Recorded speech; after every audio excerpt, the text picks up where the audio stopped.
السلام علیکم ورحمۃ اللہ وبرکاتہ۔ امید ہے آپ احباب بخیر و عافیت ہوں گے۔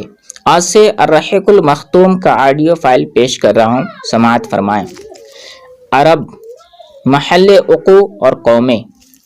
سیرت نبوی در حقیقت اس پیغام ربانی کے عملی پرتو سے عبارت ہے جسے رسول اللہ صلی اللہ علیہ وسلم نے انسانی جمعیت کے سامنے پیش کیا تھا، اور جس کے ذریعے انسان کو تاریکیوں سے نکال کر روشنی میں اور بندوں کی بندگی سے نکال کر خدا کی بندگی میں داخل کر دیا تھا۔ چونکہ اس سیرت طیبہ کی مکمل صورت گری ممکن نہیں جب تک کہ اس پیغام ربانی کے نزول سے پہلے کے حالات اور بعد کے حالات کا تقابل نہ کیا جائے۔ اس لیے اصل بحث سے پہلے پیش نظر باب میں اسلام سے پہلے کی عرب اقوام اور ان کے نشو و نما کی کیفیت بیان کرتے ہوئے ان حالات کا خاکہ پیش کیا جا رہا ہے جن میں رسول اللہ صلی اللہ علیہ وسلم کی بعثت ہوئی تھی۔